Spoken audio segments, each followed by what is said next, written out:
नमस्कार, मैं हूं शिवशंकर केसरमनी। अपराध संख्या 498 2025 दिनांक 17/11/2025 को पूज्य योगी आदित्यनाथ के हस्तक्षेप में दर्ज की गई है। आज 3 महीना पूर्ण हो गया है। नामित व्यक्तियों के विरुद्ध अभी तक किसी भी प्रकार की कोई कार्रवाई नहीं की गई है। भाजपा का पूर्व विधायक संजय गुप्ता कौशाम्बी प्रशासन, विवेचनाधिकारी और सरकारी दफ्तर के सांठगांठ से गलत रिपोर्ट लगवा रहा है। कौशाम्बी में एक मकान 1970 की खरीद, 2004 में मौत, 2025 में एफआईआर और आरोप फर्जी दस्तावेज, कब्जा और साजिश। एक 73 साल की महिला जो कहती हैं उनका मकान छीन लिया गया। दूसरी तरफ पूर्व विधायक कहते हैं यह राजनीतिक साजिश है। तो सच क्या है? आज हम इस मामले की तह तक जाने की कोशिश करेंगे। इस विवादित मामले की शुरुआत होती है 13 नवंबर 2025 को, जब भरवारी के मंझनपुर रोड निवासी 73 वर्षीय राज दुलारी केसरवानी लखनऊ पहुंचती हैं। जनता दर्शन में मुख्यमंत्री योगी आदित्यनाथ के सामने खड़ी होकर वह अपनी शिकायत रखती हैं। राज दुलारी आरोप लगाती हैं कि पति की मृत्यु के बाद उनके मकान पर कब्जा किया गया, नगर पालिका के रिकॉर्ड में फर्जी बदलाव किए गए और स्थानीय स्तर पर कोई कार्रवाई नहीं हो रही है।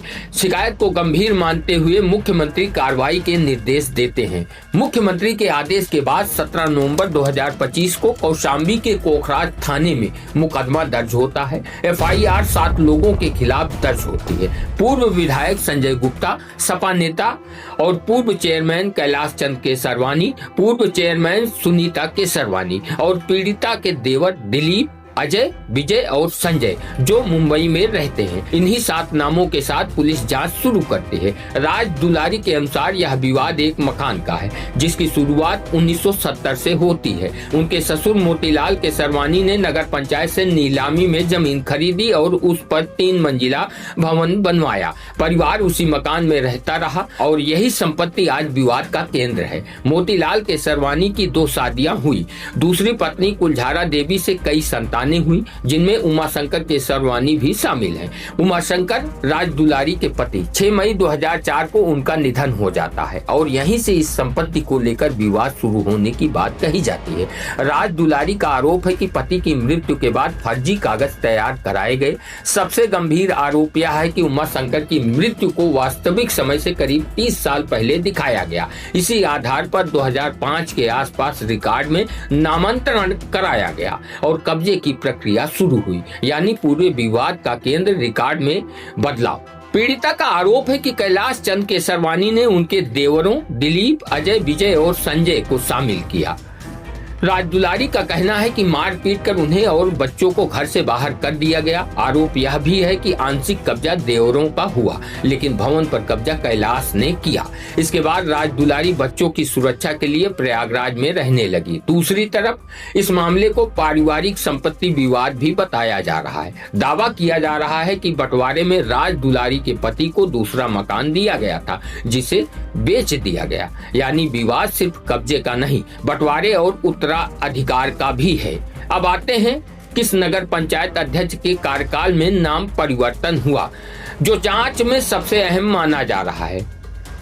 पूर्व चेयरमैन सुनीता केसरवानी का कार्यकाल 1995 से लेकर 2000 रहा। कैलाश चंद केसरवानी का कार्यकाल 2005 से 2010 के बीच रहा। संजय गुप्ता का कार्यकाल 2012 से 2017 तक रहा।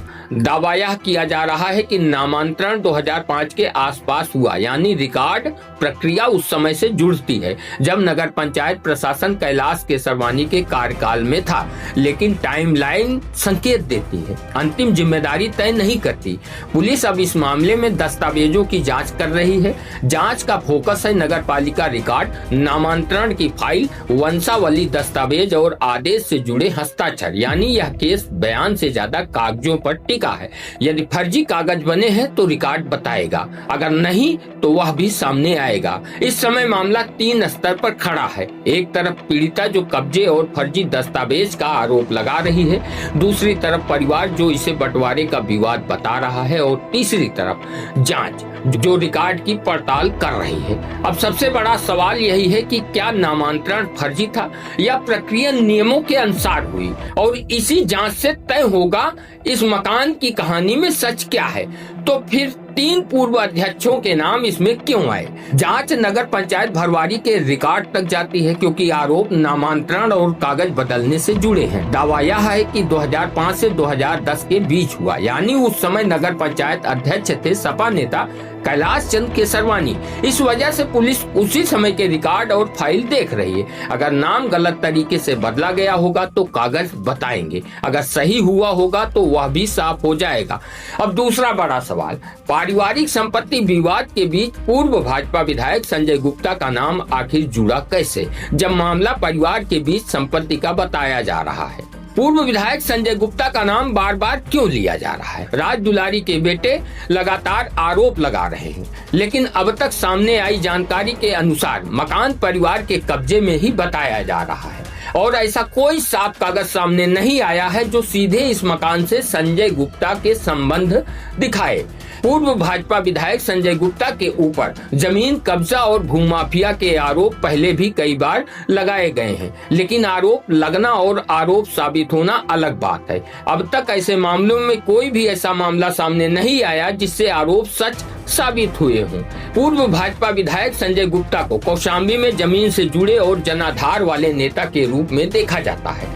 भाजपा के स्थानीय प्रमुख चेहरों में उनका नाम लिया जाता है और उन्हें चायल विधानसभा सीट से भाजपा का मजबूत दावेदार माना जाता है। भाजपा के अंदर चायल सीट से चुनाव लड़ने की तैयारी कई नेता कर रहे हैं। ऐसी स्थिति में टिकट को लेकर पार्टी के भीतर प्रतिस्पर्धा और खींचतान होना स्वाभाविक माना जाता है। इसी वजह से यह भी देखा जा रहा है कि मजबूत दावेदार होने के कारण संजय गुप्ता निशाने पर हैं। उन्हें समाजवादी पार्टी से जोड़कर दिखाने की कोशिश भी की जा रही, ताकि भाजपा से उनकी दावेदारी कमजोर पड़े। जमीन या मकान कब्जे के आरोपों में उनका नाम शामिल होना उनकी छवि को प्रभावित करने की कोशिश के रूप में देखा जा रहा है, लेकिन अंतिम सच अभी तय नहीं है। यह जांच तय करेगी कि आरोपों में कितनी सच्चाई है और इस मामले में वास्तविक जिम्मेदारी किसकी बनती है। लेकिन सच क्या है यह बयान नहीं, कागज और जांच तय करेंगे। आप लोग इस मामले को लेकर क्या सोचते हैं? अपनी राय कमेंट बॉक्स में कमेंट कर जरूर बताएं। और जिस तरह से पूर्व भाजपा विधायक संजय गुप्ता को लेकर इस विवाद में घसीटा जा रहा है, क्या ये राजनीतिक साजिश है या सच्चाई? अपनी राय जरूर